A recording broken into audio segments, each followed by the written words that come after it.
इस वीडियो में हम डिस्कस करेंगे जीएसटी का एक provision place of supply of services का। ये पार्ट 2 वीडियो है। पार्ट 1 में हमने सप्लाई ऑफ गुड्स के के बारे में देखा था, यानी कि place of supply of goods के बारे में। ये पार्ट 2 में अब हम देखेंगे place of supply of services. जो सेवाएं प्रदान की जाती हैं उनका आपूर्ति का स्थान क्या होगा, क्या प्रोविजंस हैं जीएसटी में, उसको हम यहाँ पर डिस्कस करेंगे। तो हम प्रोविजंस देखेंगे यहाँ पर जीएसटी के relating to determination of place of services supplied. जो सेवाएं प्रदान की जाती हैं उनका आपूर्ति का स्थान क्या माना जाए, उसके प्रावधानों को, प्रोविजंस को हम यहाँ पर डिस्कस करेंगे। देखिए यहाँ पर ये मैं बता दूं आपको कि सेक्शन 12 और 13 जो है आईजीएसटी कानून का, वो ये रूल्स बताता है for determining the place of supply of services. यानी कि सेक्शन 12 और 13 में ये मेंशन करा गया है कि place of supply of services क्या होंगी, कि आपूर्ति का स्थान सेवाओं के लिए क्या होगा, वो सेक्शन 12 और 13 में मेंशन किया गया है। सेक्शन 12 जो है वो प्रोवाइड करता है, रूल्स बताता है हमें for determining the place of supply of services where both locations of supplier of services and recipient of services are in India. यानी कि जो आपूर्तिकर्ता है और जो सेवाएं प्राप्त कर रहा है वो दोनों भारत में ही रहते हैं। यानी कि इंपोर्ट एक्सपोर्ट की बात नहीं हो रही है, केवल इंडिया में, यानी कि हमारे भारत देश के अंदर ही जो गुड्स, जो सर्विसेज सप्लाई हो रही हैं, उनकी लोकेशंस के बारे में, उनकी की आपूर्ति के स्थान के बारे में बताया गया है। यानी कि इंपोर्ट एक्सपोर्ट नहीं, केवल भारत के अंदर जो गुड्स सप्लाई, जो सर्विसेज सप्लाई हो रही हैं, चाहे वो एक राज्य के अंदर हो, चाहे एक राज्य से दूसरे राज्य के अंदर हो। सेक्शन 13 ये बताता है इंपोर्ट और एक्सपोर्ट के बारे में। यानी कि 12 जो था वो इंडिया के अंदर था, और सेक्शन 13 जो है वो इंपोर्ट और एक्सपोर्ट ऑफ सर्विसेज के बारे में बताता है, जिसमें लोकेशन सप्लायर हो सर्विसेज का या रेसिपेंट हो, यानी कि सेवा के आपूर्तिकर्ता हो या सेवा का प्राप्तकर्ता हो, वो उनमें से कोई भारत से बाहर हो। तो अगर एक आदमी बाहर होगा तो इंपोर्ट और एक्सपोर्ट तभी संभव है नहीं। तो ये सेक्शन 13 जो है वो इंपोर्ट और एक्सपोर्ट ऑफ सर्विसेज के बारे में डिस्कस करता है। तो हम पहले देखेंगे place of supply of services other than export और इंपोर्ट, यानी इंपोर्ट एक्सपोर्ट को छोड़कर जो हमारे देश के अंदर ही गुड्स, यानी कि जो सर्विसेज सप्लाई हो रही हैं। तो यहाँ पर ये समझने की बात है कि जो ज़्यादातर जो सर्विसेज हैं वो एक जनरल रूल के द्वारा, सामान्य नियम के द्वारा निर्धारित किए जाते हैं, लेकिन कुछ आपूर्तियां उन संबंधित नियमों में निर्दिष्ट सेवाओं की प्रकृति के आधार पर सेवाओं की आपूर्ति के स्थान को तय करने के लिए विशेष नियमों के अधीन हैं। कुछ स्पेसिफिक रूल्स बने हुए हैं और कुछ एक नॉर्मल जनरल रूल्स हमारे हैं। तो दोनों दो तरह के नियम बने हुए हैं। एक जनरल रूल है कि जहाँ पर सप्लाई हो रही है सर्विसेज की वही स्थान माना जाएगा, और कुछ स्पेसिफिक रूल्स, स्पेशल रूल्स बनाए गए हैं आपूर्ति का के स्थान को चिन्हित करने के लिए। पहले जनरल रूल्स हम देख लेते हैं। जनरल रूल्स में आप देखेंगे ये सामान्य नियम है। पहला पॉइंट दे रखा है, जब सप्लायर यानी आपूर्तिकर्ता और प्राप्तकर्ता दोनों भारत में स्थित हैं तो सेवा का आपूर्ति का स्थान क्या माना जाएगा, वो यहाँ पर देखिए बता रखा है। अगर हम सर्विस दे रहे हैं, किसी को सेवा प्रदान कर रहे हैं, किसी व्यक्ति को जो जीएसटी के अंदर रजिस्टर्ड है, तो प्लेस ऑफ सर्विस सप्लाई जो होगा ऑफ सर्विस का, वो उस रजिस्टर्ड पर्सन की लोकेशन मानी जाएगी। हिंदी में भी देखा, आप देख सकते हैं, जब कोई सेवा जीएसटी के तहत पंजीकृत व्यक्तियों को आपूर्ति की जाती है। कोई भी सेवा हम प्रदान कर रहे हैं, किसको कर रहे हैं? जो रजिस्टर्ड है जीएसटी के अंदर, उसको हम ये सेवाएं प्रदान कर रहे हैं। तो सेवा की आपूर्ति का स्थान जो है वो पंजीकृत व्यक्ति का स्थान होता है, जहाँ पर वो रजिस्टर्ड है। जो उसकी शॉप हो सकती है, बिजनेस हो सकता है, जहाँ पर भी वो रजिस्टर्ड है, जिस एड्रेस पर, वो place of supply of service माना जाएगा। एक एग्जांपल जब हम यहाँ पे ले सकते हैं, ये मिस्टर रहमान हैं, ये चार्टर्ड अकाउंटेंट हैं और ये वेस्ट बंगाल में रहते हैं, वेस्ट बंगाल में इनका बेस है और ये अपनी सर्विसेज देते हैं एबीसी लिमिटेड को, जो आसाम में है। एबीसी लिमिटेड कंपनी है, उसको ये अपनी सेवाएं प्रदान करते हैं। तो प्लेस ऑफ सर्विस जो मानी जाएगी, place of supply of service, वो लोकेशन माना जाएगा रजिस्टर्ड पर्सन का, यानी कि जिसको हम सेवाएं प्रदान कर रहे हैं। तो रजिस्टर्ड पर्सन कहाँ पर है? आसाम में है।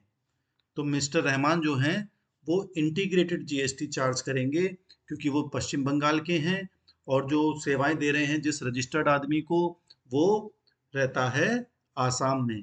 तो पश्चिम बंगाल और आसाम दोनों अलग अलग राज्य हो गए, तो ये इंटर स्टेट सप्लाई हो गई, अंतरराज्य आपूर्ति मानी जाएगी और इसमें इंटीग्रेटेड जीएसटी लगाया जाएगा।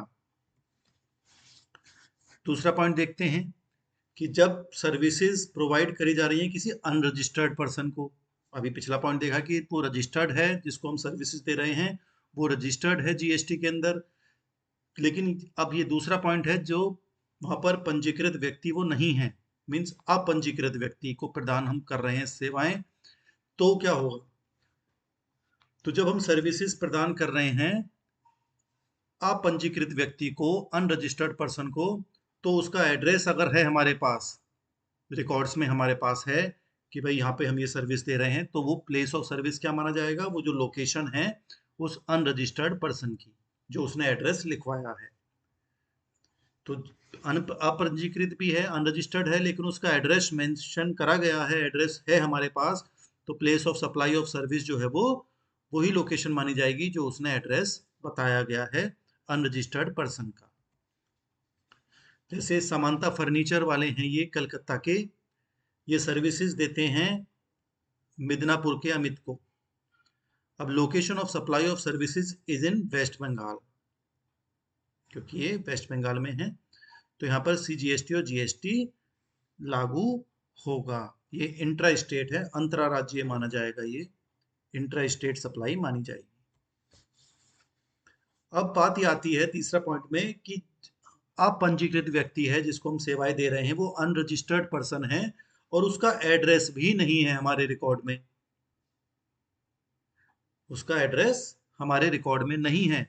तो उस कंडीशन में जो place of supply of service है वो लोकेशन होगी जो सर्विस दे रहा है, जो आपूर्ति करता है, उसका एड्रेस ही लोकेशन होगा, जो भी होगा उसका एड्रेस, वो सब place of supply of service माना जाएगा, आपूर्ति का स्थान माना जाएगा सेवाओं के लिए, जो सेवा प्रदान कर रहा है आपूर्ति करता, क्योंकि जिसको दे रहे हैं सेवा है उसका तो एड्रेस ही नहीं है हमारे पास। तो फिर एड्रेस तो होना चाहिए, जब लोकेशन चाहिए हमें, जब प्लेस देखना है, स्थान देखना है कि आपूर्ति कहाँ करी जा रही है सेवाओं की, तो जब जिसको हम सेवा दे रहे हैं उसका एड्रेस नहीं है हमारे पास, वो अनरजिस्टर्ड है, तो जो सेवा प्रदान कर रहा है उसका address he place of supply, आपूर्ति का स्थान माना जाएगा।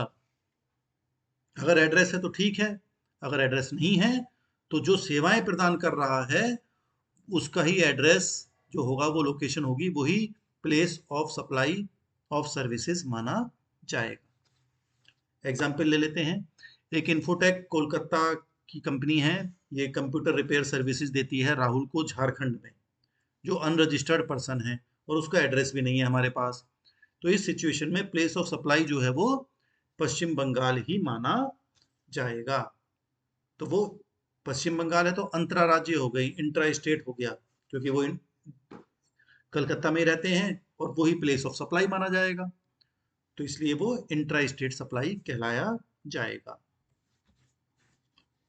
ये देखिए यहाँ पे मैंने एग्जांपल भी लिया है, सप्लाई ऑफ सर्विसेज है B2B और B2C। B2B का मतलब होता है बिजनेस टू बिजनेस, यानी कि एक बिजनेस दूसरे बिजनेस को सेवाएं प्रदान कर रहा है, और B2C होता है बिजनेस टू कस्टमर, यानी कि एक बिजनेस अपने कस्टमर को सप्लाई दे रहा है। कस्टमर मीन्स एक इंडिविजुअल पर्सन हो सकता है, यानी कस्टमर जो है उसका वो बिजनेस नहीं है, केवल एक कस्टमर है।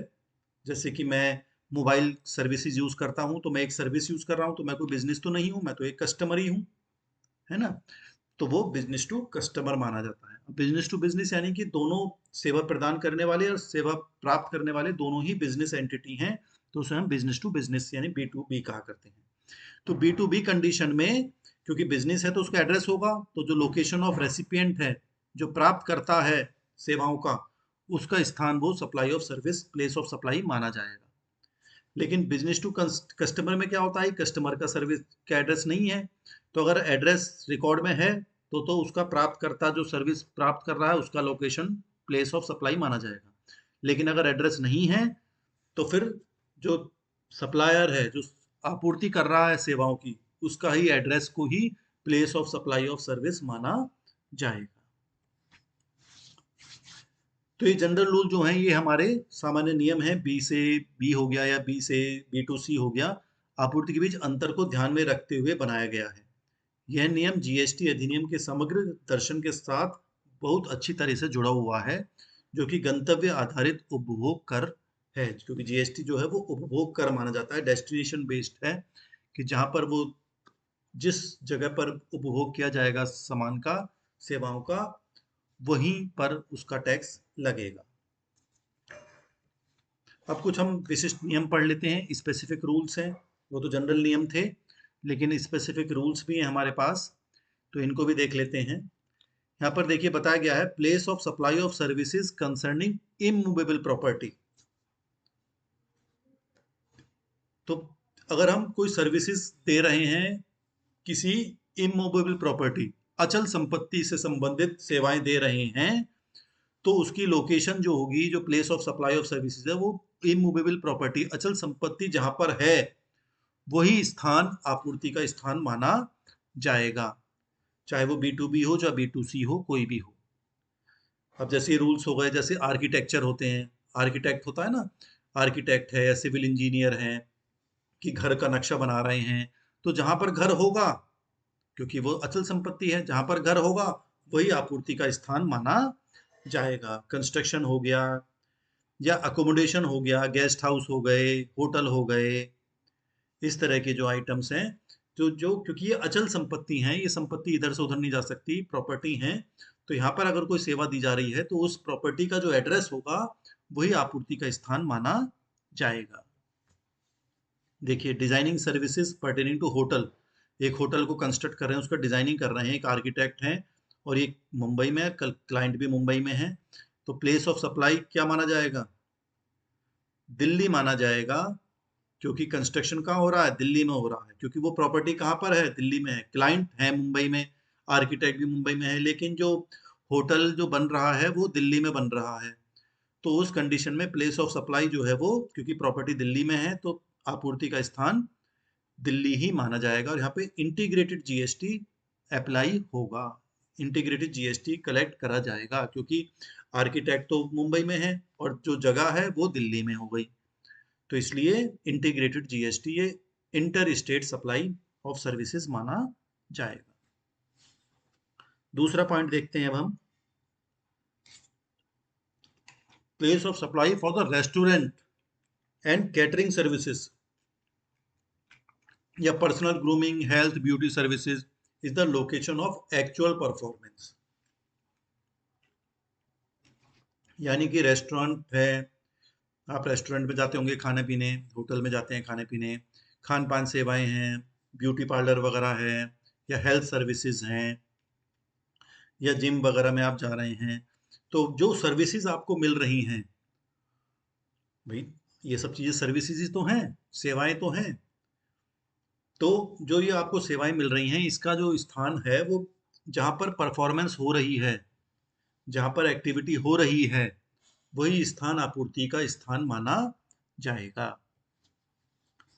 देखिए, a person from Chennai travels to Bangalore, एक चेन्नई से बेंगलोर जा रहा है और वो ब्यूटी ट्रीटमेंट सर्विसेज दे रहे हैं, तो ये पर्सन फ्रॉम चेन्नई है और ये फेमस ब्यूटी सेंटर है बेंगलोर में, ठीक है, तो क्योंकि ब्यूटी सेंटर कहाँ पर है, बेंगलोर में है, तो बेंगलोर में है तो आपूर्ति का स्थान बेंगलोर ही माना जाएगा, तो CGST प्लस बेंगलोर का जो, यानी कर्नाटक का जो GST लगेगा, तो CGST और GST यहाँ पर माना जाएगा, क्योंकि स्थान क्या माना जाएगा, जहाँ पर वो सर्विसेज प्रोवाइड कराई जा रही हैं, और जो पर्सन है जो सर्विस दे रहा है वो भी उस राज्य में आकर ही दे रहा है, तो इसलिए ये intra state supply of services माना जाएगा। और आपूर्ति, सेवाओं की आपूर्ति का स्थान क्या माना जाएगा? जहां पर वो सेवाएं प्रदान की जा रही हैं, यानी बेंगलोर में। नेक्स्ट पॉइंट देखते हैं, place of supply for services like training and performance appraisal. Training वगैरह प्रोवाइड कराई जाती हैं कंपनियों में, तो यहाँ पर जो प्लेस ऑफ सप्लाई माना जाएगा, अगर रजिस्टर्ड सर्विस रेसिपेंट है, जैसे पहले बताया था ना कि जीएसटी में अगर पर्सन रजिस्टर्ड है जिसको सेवाएं दी जा रही हैं, तो उसकी लोकेशन मानी जाएगी जहाँ पर वो सर्विसेज प्राप्त कर रहा है, और वो इनपुट टैक्स क्रेडिट भी क्लेम कर सकता है। और अगर रजिस्टर्ड नहीं है, अनरजिस्टर्ड है, तो प्लेस ऑफ एक्चुअल परफॉर्मेंस, जहाँ पर वास्तविक प्रदर्शन किया जा रहा है, जहाँ पर एक्टिविटी करी जा रही है, जहाँ पर ट्रेनिंग वगैरह दी जा रही हैं, उस स्थान को पर हम आपूर्ति का स्थान उसको मानेंगे। लेकिन अगर रजिस्टर्ड है तो जो उसका लोकेशन है, जो एड्रेस है, वो आपूर्ति का स्थान माना जाएगा। जैसे training through satellite classes, training दी जाती है ना, कोचिंग वगैरह लोग करते हैं, ऑनलाइन क्लासेस लेते हैं, तो ये सीए हैं मुंबई में और स्टूडेंट्स हैं पूरे देश में फैले हुए हैं, तो अब पूरे देश में फैले हुए हैं तो एड्रेस तो नहीं मिल पाएगा ना, तो प्लेस ऑफ सप्लाई क्या माना जाएगा? मुंबई माना जाएगा, और यहाँ पर सीजीएसटी और जीएसटी लगेगा। अगला पॉइंट देखते हैं, place of supply for the services provided by way of admission to an event. जैसे कोई बड़े बड़े कार्यक्रम होते हैं ना, तो उसमें प्रवेश दिया जाता है, अंदर घुसा जाता है, टिकट बनते हैं, या जैसे क्रिकेट मैच होते हैं, आप जैसे आपने देखे होंगे अभी इंडिया ऑस्ट्रेलिया का मैच होने वाले हैं, अभी इंडिया अफ्रीका चल रहे हैं, अभी आपने इंडिया न्यूजीलैंड के मैच देखे होंगे, तो ये जो प्लेस, जो कि वहाँ पे टिकट प्रोवाइड करना, अंदर लोगों को बैठाना, प्रवेश देना, तो टिकट वगैरह पास वगैरह दिए जाते हैं, तो उस कंडीशन में जो प्रदान कर रही है जो एजेंसी जो है, वो जो टिकट वगैरह बांट रही है, तो वो उसके लिए यहाँ पर ये मेंशन करा गया है कि अगर आपको जो उसकी आपूर्ति जो है, सेवाओं की आपूर्ति क्या माना जाए, जो एडमिशन दे रहे हैं, एडमिशन मतलब प्रवेश दे रहे हैं, या पार्क के अंदर आप घूमने जा रहे हैं, तो वो लोकेशन क्या माना जाएगा? जहां पर वो एक्टिविटी हो रही है। इसमें बी टू बी या बी टू सी से कोई मतलब नहीं है, वो स्थान माना जाएगा जहां पर कार्यक्रम हो रहा है। तो किसी आयोजन स्थल में प्रवेश की सेवाएं आयोजन स्थल का स्थान ही मानी जाएंगी। आयोजित किए जाने वाला कार्यक्रम है, सांस्कृतिक कार्यक्रम है, कलात्मक है, खेल है, वैज्ञानिक है, शिक्षा है, या मनोरंजन है, या कोई सहायक सेवाएं हैं, मनोरंजन पार्क है, कुछ भी हो सकता है, तो यहाँ उल्लिखित सेवाएं केवल प्रवेश है। आयोजन स्थल पर कार्यक्रम आयोजित करने से बात नहीं है, यहाँ पे केवल, यहाँ पर हम केवल प्रवेश देने की बात हो रही है, जो सर्विसेज दे रहे हैं वो प्रवेश देने की बात हो रही है, और वही प्रवेश का आपूर्ति स्थान वही माना जाएगा जहां पर ये कार्यक्रम हो रहा है। तो यहाँ पर जो एडमिशन है, प्रवेश है, उसका स्थान है कि आपको वहां तक, उस स्थान तक पहुंचना है। इसमें टिकट है या पास बेचना शामिल हो सकता है, या जो व्यक्तियों को विभिन्न सांस्कृतिक, कलात्मक, खेल, वैज्ञानिक, शिक्षक, शैक्षिक हो गया, मनोरंजन हो गए, इसमें भाग लेने की अनुमति प्रदान कर रहे हैं। जैसे fees collected for admission to conference, कोई कॉन्फ्रेंस हो रही है, उसमें फीस कलेक्ट करने वाले अलग लोग हैं, तो दिल्ली है, एक रिजॉर्ट है जयपुर में, तो जयपुर जो में क्योंकि प्रोग्राम है, तो वही आपूर्ति का स्थान माना जाएगा जहां पर ये कार्यक्रम हो रहा है। Next point, place of supply of services provided by way of organising such events and other ancillary services. कोई भी इवेंट्स ऑर्गेनाइज हो रहे हैं, वो सेवाएं प्रदान कर रहे हैं, तो अगर रजिस्टर्ड सर्विस जो प्राप्त कर रहा है सेवाएं वो रजिस्टर्ड है, तो उसका लोकेशन, जो उसका एड्रेस है, वही आपूर्ति का स्थान माना जाएगा। और अगर अनरजिस्टर्ड है, तो जहां एक्चुअल परफॉर्मेंस होनी है वहीं आपूर्ति का स्थान माना जाएगा। और अगर इवेंट जो हो रहा है वो देश के बाहर हो रहा है, तो भारत के बाहर हो रहा है, तो सेवा प्राप्त करता का जो स्थान है, सेवा प्राप्त करता जो है, उसका स्थान अपंजीकृत व्यक्ति के लिए आपूर्ति का स्थान वो जैसे अनरजिस्टर्ड पर्सन के लिए माना गया, वही इस कंडीशन में भी माना जाएगा। Next, place of supply for the services transportation of goods. होता है ना, जैसे सामान ट्रकों में सामान जा रहा है या कोरियर से आपका सामान आता है, तो वो ट्रांसपोर्ट सर्विस हो गई, परिवहन हो गया, ये परिवहन सेवाएं हो गई। तो अगर आपको जो सेवाएं प्रदान हो रही हैं, जिसको प्रदान हो रही हैं, उसका रजिस्टर्ड जीएसटी में है, तो उसका एड्रेस ही आपूर्ति का स्थान माना जाएगा। और अगर अनरजिस्टर्ड है, तो जहां पर ट्रांसपोर्ट ने उसको सामान प्रदान कर दिया, वही स्थान आपूर्ति का स्थान माना जाएगा।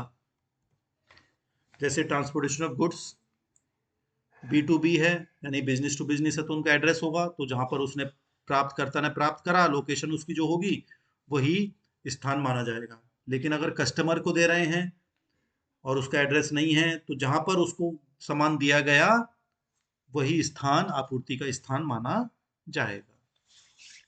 Next point, place of supply of the services of passenger transportation. अगर यात्री परिवहन है, जैसे बसों में हम बैठ कर जा रहे हैं या टैक्सी करके हम जा रहे हैं, तो वो भी तो सेवाएं हैं। तो अगर आपको जो सर्विस मिल रही है, आप अगर रजिस्टर्ड हैं जीएसटी में, तो आपकी लोकेशन ही आपूर्ति का स्थान माना जाएगा सेवाओं का। और अगर आप अनरजिस्टर्ड हैं, तो जहां पर वाहन में आप चढ़े वही आपूर्ति का स्थान माना जाएगा। जहां से आप बैठे बस में या टैक्सी में, वही स्थान आपूर्ति का स्थान माना जाएगा। जैसे पैसेंजर ट्रांसपोर्टेशन हो गया, B2B है, बिजनेस टू बिजनेस है, तो लोकेशन ऑफ द रेसिपेंट हो गया कि भाई जो प्राप्त कर रहा है, क्योंकि रजिस्टर्ड है, तो वो जो रजिस्टर्ड प्लेस है उसका वही आपूर्ति का स्थान माना जाएगा, प्लेस ऑफ सप्लाई माना जाएगा। लेकिन कस्टमर है, तो जहां पर वो बैठे टैक्सी में या बस में, वही स्थान आपूर्ति का स्थान माना जाएगा। Next point, place of supply of services of the board of conveyance. जैसे मोटर व्हीकल्स हैं, एयरक्राफ्ट है, ट्रेन्स हैं, तो इस कंडीशन में सप्लाई जो है, जो प्लेस ऑफ सप्लाई है, वो मानी जाएगी जहां पर स्थान परिवहन या जो कहें ट्रांसपोर्टेशन शुरू हुआ, जहां से प्रस्थान शुरू हुआ, जर्नी शुरू हुई, वही स्थान आपूर्ति का स्थान माना जाएगा। जहाँ पे जैसे हवाई जहाज वगैरह में है, तो जहां पर आप चढ़ेंगे, जिस एयरपोर्ट पे आप बैठेंगे, वही स्थान आपूर्ति का स्थान यानी place of supply of services माना जाएगा। Next, place of supply of telecommunication.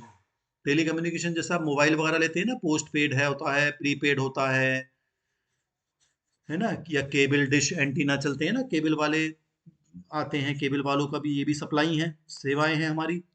तो ये जो चीजें होती हैं, ये आप देख सकते हैं, पोस्ट पेड मोबाइल कनेक्शन होता है, प्रीपेड हो गया, इंटरनेट सर्विसेज हो गई, ये सब टेलीकम्युनिकेशन सर्विसेज कहलाई जाती हैं।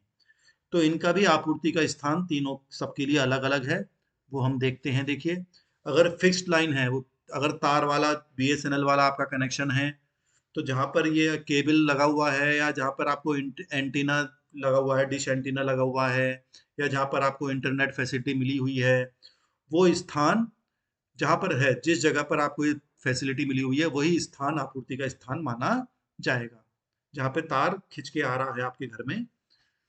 और अगर पोस्ट पेड है, पोस्ट पेड में क्या होता है कि आपको पेमेंट बाद में करना होता है, बिल आता है आपके घर पर और आपको बाद में पेमेंट करना होता है। तो पोस्ट पेड मोबाइल वगैरह है या इंटरनेट कनेक्शन है, तो जो बिल में जो एड्रेस लिख कर आएगा आपके घर का, वही आपूर्ति का स्थान माना जाएगा। और अगर प्रीपेड है, प्रीपेड में देखा होगा आपने कि आप दुकान पे गए और 500 रुपये दिए और कह दो भैया रिचार्ज कर दो हमारे मोबाइल को, तो वो प्रीपेड है, तो उसमें एड्रेस की कोई जरूरत नहीं होती। तो इस कंडीशन में आपूर्ति का स्थान क्या माना जाएगा, जहां से जो आपूर्ति आपको दे रहा है, जो दुकानदार आपको ये सेवाएं दे रहा है, उस दुकानदार का जो एड्रेस है, वही आपूर्ति का स्थान माना जाएगा। समझ गए बात, कि अगर एड्रेस है, आपके घर में लाइन खींचकर आ रही है, तार खींच के आ रहे हैं, तो वही स्थान आपूर्ति का स्थान माना जाएगा। लेकिन आप प्रीपेड कस्टमर हैं, दुकान पे गए, आपने पैसे दिए, रिचार्ज करा लिया, तो जो सेवाएं मिली वो किस स्थान पे मिली, वो वही स्थान माना जाएगा जहां पर आपको सेवा मिली। यानी कि आपूर्तिकर्ता जो सेवाएं दे रहा है, जो दुकानदार है, वो जहां पर ये सेवाएं दे रहा है, वही स्थान आपका place of supply of services माना जाएगा। नेक्स्ट, जो place of supply of banking services, जो बैंक में जाते हैं ना आप, तो बैंक में जो सेवाएं मिलती हैं वो भी एक तरीके से क्या माना जाता है उसको, वो भी आपकी बैंकिंग सेवाएं ही हैं, कि बैंक में आप पैसे जमा करने जा रहे हैं, पैसे निकालने जा रहे हैं, ड्राफ्ट बनवाने जा रहे हैं, चेक का भुगतान लेने जा रहे हैं। तो यहाँ पर आपूर्ति का स्थान क्या माना जाएगा, लोकेशन ऑफ रिसीवर इज, अगर रिसीवर जो प्राप्त करता है सर्विसेज, उसका एड्रेस अगर है रिकॉर्ड में, तो फिर वही एड्रेस जो है उसके घर का या जहाँ भी दुकान का एड्रेस है वही एड्रेस माना जाएगा आपूर्ति का स्थान। लेकिन अगर एड्रेस अवेलेबल नहीं है, तो जिस बैंक में आप गए, जहाँ बैंक में गए, उस जगह को ही आपूर्ति का स्थान माना जाएगा। 11वां point, the place of supply for insurance services. Insurance भी आप जानते हैं कि आप अपने कार का, बाइक का इंश्योरेंस कराते हैं, या आप जीवन बीमा कराते हैं, अपनी लाइफ का इंश्योरेंस कराते हैं। तो उसमें भी यही कंडीशन है कि अगर हमने इंश्योरेंस कराया है, हम सेवाएं प्राप्त कर रहे हैं, तो अगर हम रजिस्टर्ड हैं जीएसटी में, तो रजिस्टर्ड एड्रेस जो होगा वही आपूर्ति का स्थान माना जाएगा। लेकिन अगर एड्रेस नहीं है, तो जहां पर ये सर्विस दी जा रही हैं वही वही स्थान माना जाएगा, अगर एड्रेस अवेलेबल नहीं है। अगर एड्रेस है, अनरजिस्टर्ड है, लेकिन एड्रेस अवेलेबल है, तो जिस एड्रेस पे हमें हमारी लोकेशन है वही आपूर्ति का स्थान माना जाएगा।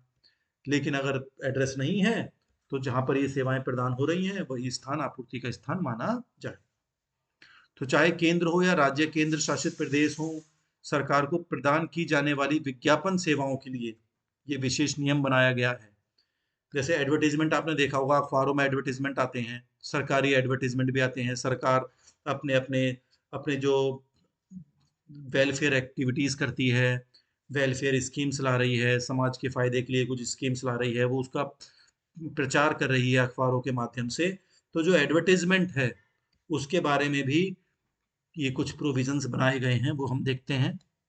देखिए, एडवर्टीजमेंट में क्या होगा कि जो मटेरियल है वो प्रचार कर रही है, तो अगर किसी राज्य से संबंधित वो प्रचार है, तो उस राज्य से संबंधित ही वो जगह आपूर्ति की का स्थान माना जाएगा।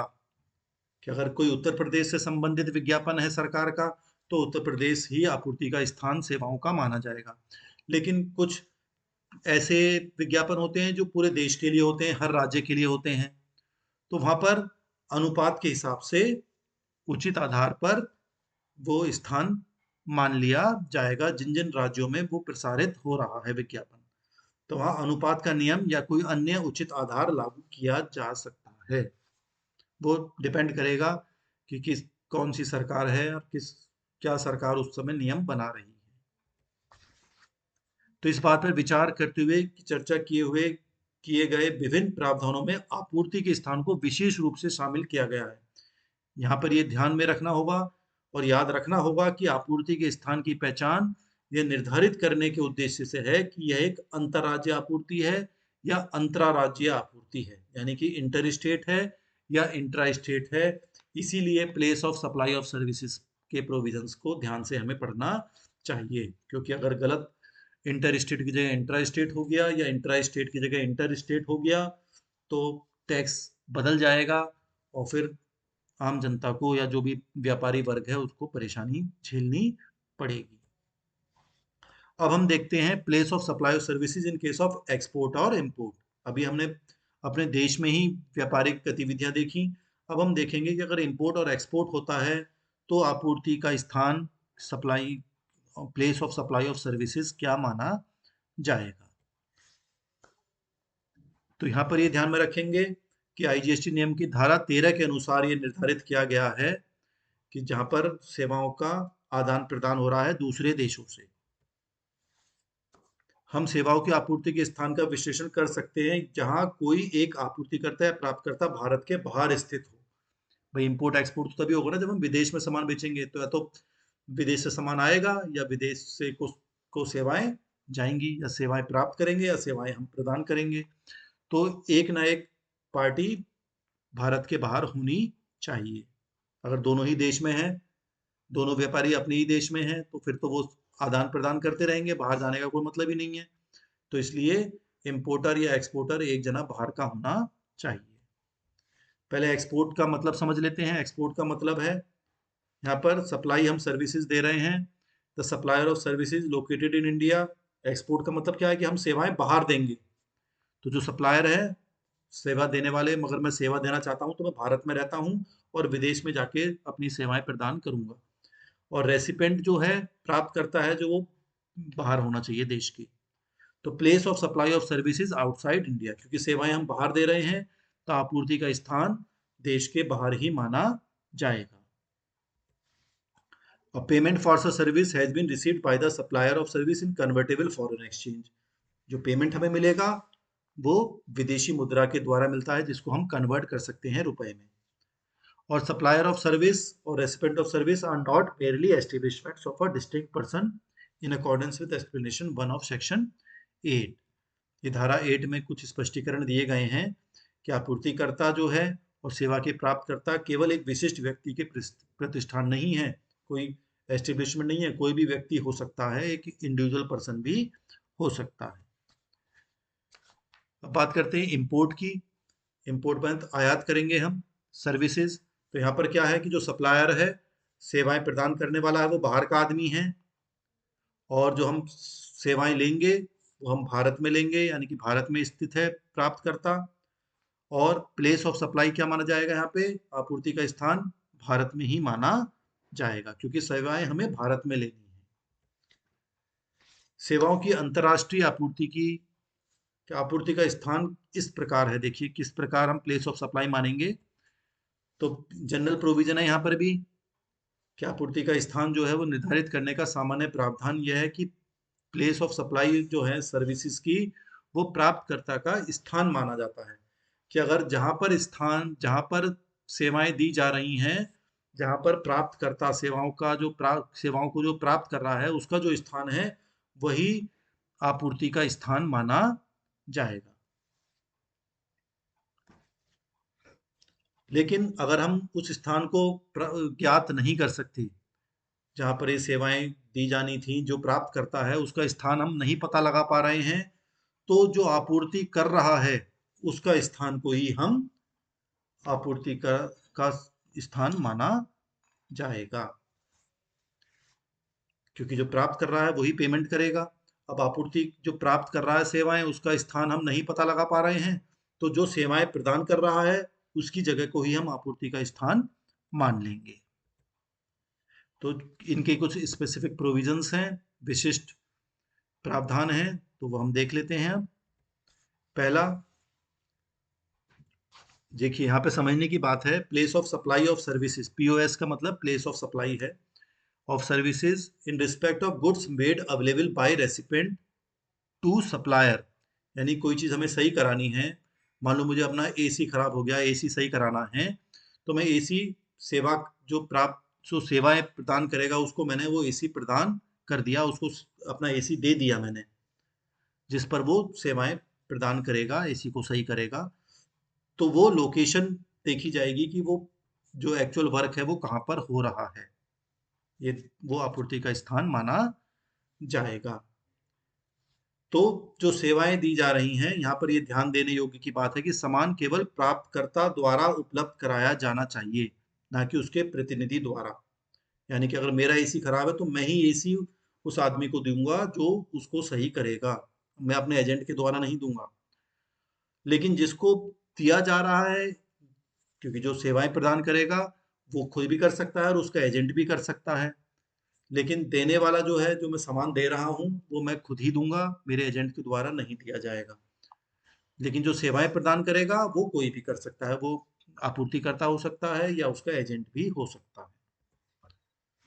तो इस नियम के तहत कवर की जाने वाली सेवा की बुनियादी आवश्यकता यह है कि सामान अस्थायी रूप से सेवा प्रदाता के भौतिक कब्जे या नियंत्रण में आ जाए। यानी कि मैंने जो एसी दे दिया, तो वो एसी मैकेनिक को दे दिया मैंने, जो सेवाएं प्रदान करेगा, तो उसके फिजिकली हमने उसको दे दिया है, और फिर जब वो सही कर देगा तो वो हमारा सामान हमें वापस कर देगा।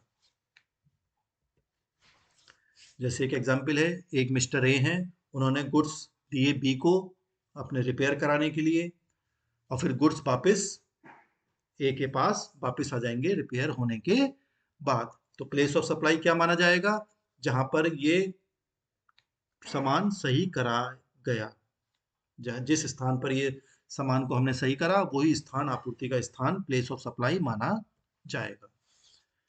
सेकंड पॉइंट देखते हैं, place of supply in case of services directly in relation to immovable property. जैसे था ना पहले कोई अचल संपत्ति, जो संपत्ति चल नहीं सकती, यानी कि मकान हो गया, जमीन जायदाद हो गई, तो वहां पर जो भी सर्विसेज दी जाएंगी, वो होटल हो सकता है, गेस्ट हाउस हो सकता है, क्लब हो सकता है, कुछ भी हो सकता है, हाउस बोट को छोड़कर, हाउस बोट तो तैरती रहती है। तो ऐसी अचल संपत्ति से संबंधित भी नियम बनाए गए हैं। तो उसमें ये बताया गया है कि जहां पर ये सर्विसेज दी जाएंगी, जहां पर इमूवेबल प्रॉपर्टी होगी, वही स्थान आपूर्ति का स्थान माना जाएगा। ऐसे ही तीसरा पॉइंट है, किसी आयोजन स्थल पर प्रवेश की सेवाएं, जो एडमिशन था, जैसे मैंने बताया था ना, वो पहले भी हमने पढ़ा था अभी, कि प्रवेश देना है, क्रिकेट मैच है, उनमें जो एजेंसी लगी हुई है वो सबको अंदर भेजेगी, टिकट देगी, पास देगी। तो वो जहाँ पर इवेंट ये हो रहा है, वही जगह, जहाँ पर कार्यक्रम स्थल है, वही स्थल आपूर्ति का स्थान माना जाएगा। ऐसे ही place of supply of services, transportation, परिवहन, सामान इधर से उधर जा रहा है, तो जब सामान जा रहा है तो उसका आपूर्ति का स्थान क्या माना जाएगा?